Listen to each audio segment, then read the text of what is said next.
जो प्रॉफिट की जो टर्म हमने ली है, प्रॉफिट को मैक्सिमाइज़ करना है, लेकिन किस प्रॉफिट को मैक्सिमाइज़ करना है उसके बारे में इसमें कोई बात नहीं की गई है। जो प्रॉफिट टर्म है वो अपने आप में एक बहुत ही ब्रॉड टर्म होती है। आप प्रॉफिट आफ्टर टैक्स कंसीडर कर सकते हैं, प्रॉफिट बिफोर टैक्स कंसीडर कर सकते हैं, या तो फिर प्रॉफिट में आप क्या कंसीडर कर रहे हैं, किस एक्सपेंस को इंक्लूड कर रहे हैं, किसको इंक्लूड नहीं कर रहे हैं, आप क्या-क्या चीज़ें इसके अंदर कंसीडर करके चल रहे हैं। इस पॉइंट में हमने ऐसी कोई भी बात रीड नहीं की है। तो ये क्या है, बहुत ही एम्बिग्यूइटी इसमें क्रिएट की गई है। एम्बिग्यूइटी का मतलब क्या है? अस्पष्टता, यानी कि कोई भी चीज़ क्लियर नहीं है।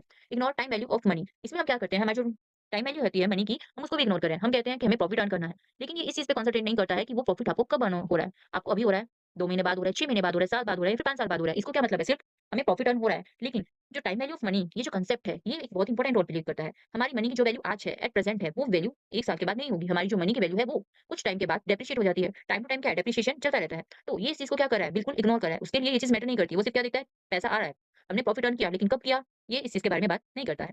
नेक्स्ट हमारा पॉइंट है इग्नोर रिस्क। रिस्क में भी इंटरनल और एक्सटर्नल रिस्क, हम अगर कोई बिज़नेस रन कर रहे हैं, तो उसमें हमें डिफरेंट डिफरेंट तरीके के रिस्क हो सकते हैं। वो इंटरनल भी हो सकते हैं, वो एक्सटर्नल भी हो सकते हैं। वो डिपेंड करता है कि हमारी जो बिज़नेस है, वो किस तरीके के ऑपरेशन कर रही है, उसपे किस चीज़ का किस तरीके से इम्पैक्ट होता है। कुछ प्रोजेक्ट ऐसे होते हैं जो बहुत ही ज़्यादा रिस्की होते हैं, जबकि कुछ प्रोजेक्ट ऐसे होते हैं जो ज़्यादा रिस्की नहीं होते हैं। लेकिन इसके अंदर हम क्या करते हैं, हमें प्रॉफिट को मैक्सिमाइज़ करना है। हम देखते हैं कि कई बार क्या होता है, कुछ प्रोजेक्ट ऐसे होते हैं जो हमें अच्छी प्रॉफिटेबिलिटी देते हैं। वो कहते हैं कि हम अच्छा रिटर्न आपको दे सकते हैं, लेकिन उस प्रोजेक्ट में हमारा रिस्क भी बहुत ज़्यादा होता है। हम क्या देखते हैं, प्रॉफिट को देखकर हमने हो सकता है हम क्या करें, उस प्रोजेक्ट को एक्सेप्ट कर लें। बट एक्चुअल में कई बार क्या होता है, हम उस रिस्क को बियर नहीं कर पाते। हमारी जो फर्म है, हमारा जो बिज़नेस है, वो इस रिस्क को फेस नहीं कर पाता और एट लास्ट हमें लॉस होता है। तो ये जो रिस्क वाला फैक्टर होता है, ये भी एक बहुत इंपॉर्टेंट फैक्टर होता है, जो इसके अंदर कंसीडर किया ही नहीं गया है। ये सिर्फ प्रॉफिट की बात करता है।